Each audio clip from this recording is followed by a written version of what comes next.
Welcome to voice of Tamil viewers. தமிழக அரசியல் களத்துல செய்தியாளர்கள் நிறைய பேர் ரொம்ப நாளா கேட்டுக்கிட்டு இருந்த கேள்விக்கு பதில் கிடைச்சிருக்கு அப்படின்னு தான் சொல்லணும். எஸ், கேப்டன் அவர்களால ஆரம்பிக்கப்பட்ட தேமுதிக கட்சி யாரோட கூட்டணி வச்சுக்க போறாங்க அப்படின்ற ஒரு கேள்வியை அந்த கட்சியினுடைய பொதுச் செயலாளராக இருக்கக்கூடிய பிரேமலதா விஜயகாந்த் அவர்கள் கிட்ட செய்தியாளர்கள் நிறைய தடவை கேட்டுக்கிட்டே இருந்தாங்க.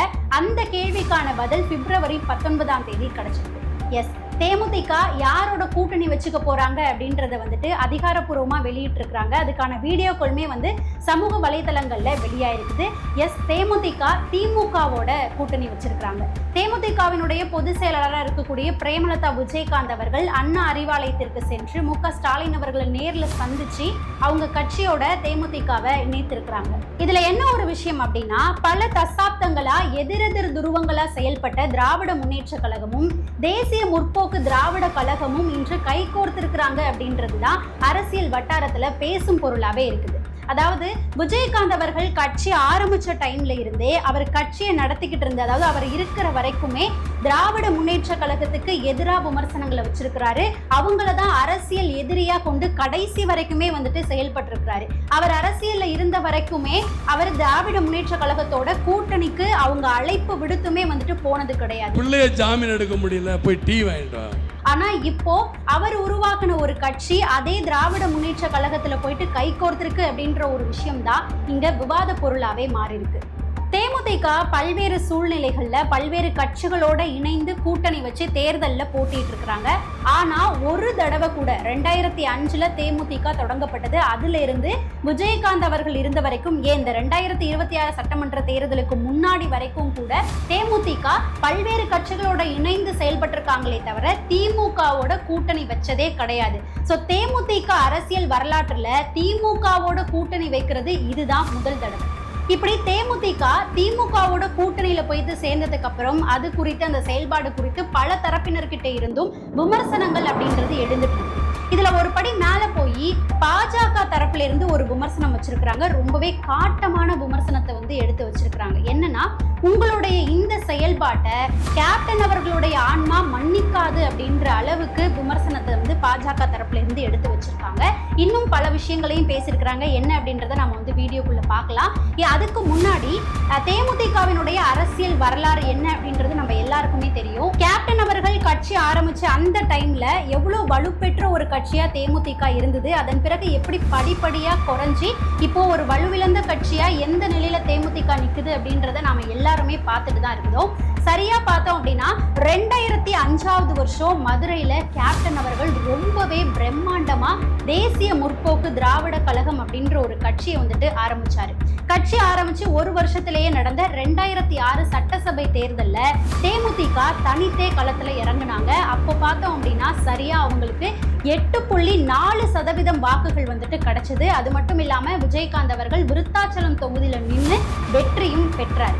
அதன் பிறகு பார்த்தோம் அப்படின்னா 2009ஆவது லோக்சபா தேர்தலையும் தேமுதிக தனித்தே களத்துல இறங்குனாங்க.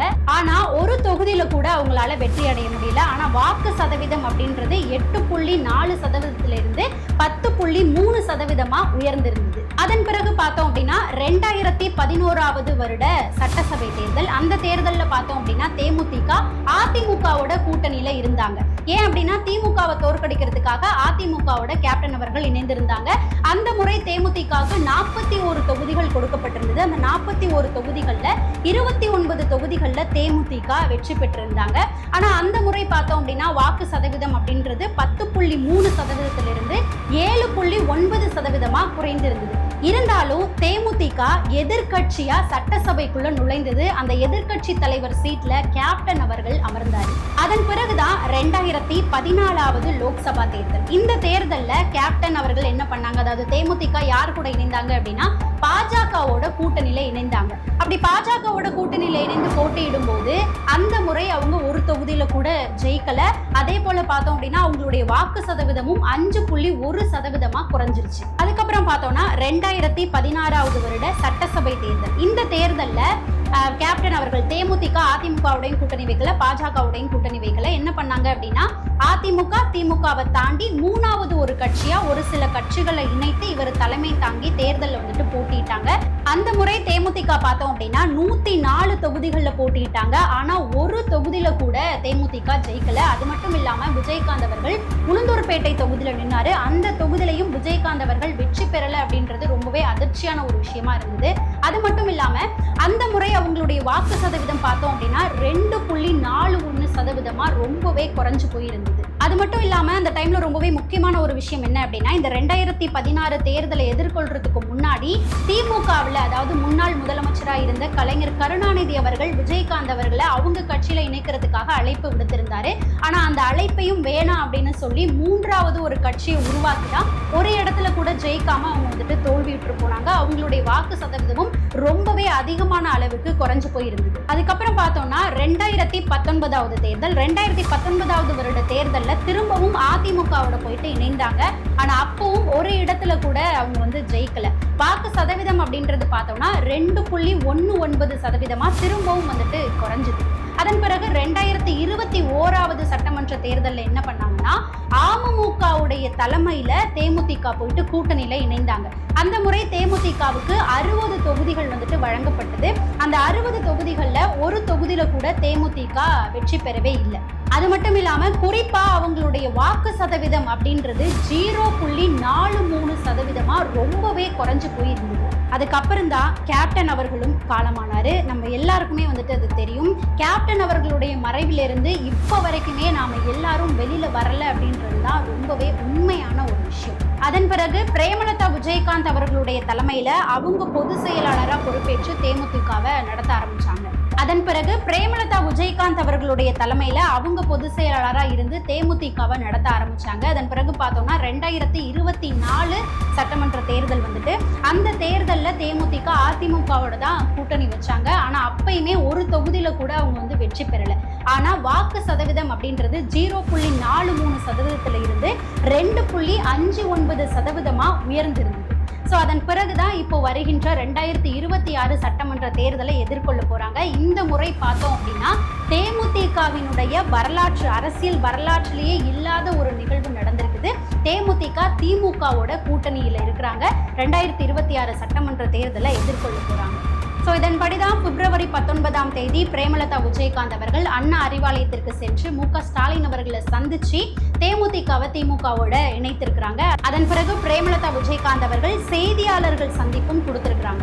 அதுல அவங்க பேசின விஷயங்கள் என்ன அப்படின்னா, தேமுதிகவில் இருக்கக்கூடிய நிர்வாகிகளுடைய விருப்பத்தோடையும் அவங்களுடைய ஒப்புதலோடையும் அவங்க கேட்டுக்கிட்டதுக்கு இணங்க தான் இந்த முறை நாங்க திமுகவில் வந்துட்டு இணைந்திருக்கிறோம்.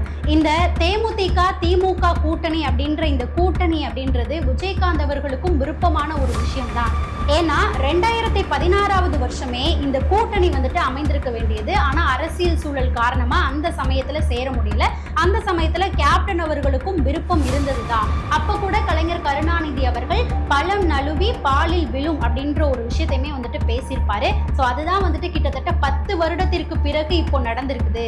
பழம் நழுவி தேன் கலந்த பாலில் விழுந்துருச்சு அப்படின்ற மாதிரி பிரேமலதா விஜயகாந்த் அவர்கள் செய்தியாளர்கள் முன்னாடி பேசியிருக்கிறாங்க.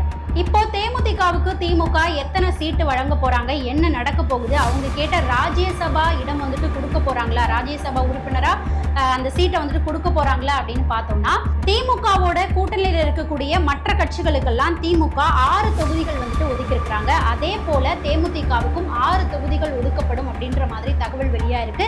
அது மட்டும் இல்லாம தேமுதிக வச்ச கோரிக்கையை ஏற்று ராஜ்யசபா உறுப்பினர் அந்த ஒரு இதுமே வந்துட்டு வழங்கப்படும் அப்படின்ற மாதிரியும் ஒரு தகவல் வெளியா இருக்கு.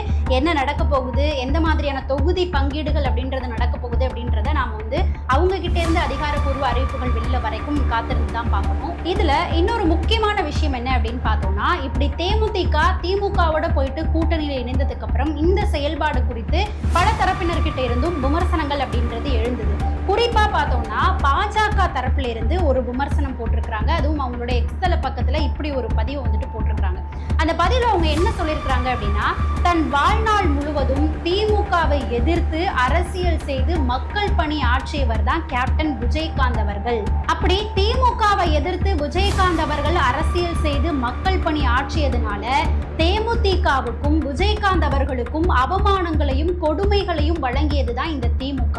ஆனா அதே திமுகவோட இன்னைக்கு அவர் உருவாக்கின அந்த இயக்கமே போயிட்டு வந்துட்டு இணைந்து இருக்குது. இத கேப்டன் விஜயகாந்த் அவர்களுடைய ஆன்மா நிச்சயமா ஒருபோதும் மன்னிக்காது அப்படின்ற மாதிரி பாஜக தரப்புல இருந்து இந்த காட்டமான விமர்சனத்தை பதிவா போட்டிருக்காங்க. ஆனா இறுதியா உண்மையான ஒரு விஷயத்த சொல்லணும் அப்படின்னா, கேப்டன் விஜயகாந்த் அவர்கள் அரசியலுக்குள்ள வந்ததுல இருந்து, கட்சி ஆரம்பிச்சதுல இருந்து, அவர் வாழ்நாள் முழுவதுமே, அவர் இருந்த வரைக்குமே, அரசியல் நடத்திட்டு இருந்த வரைக்குமே திமுகவோட அவர் கூட்டணியில சேரவே இல்லை.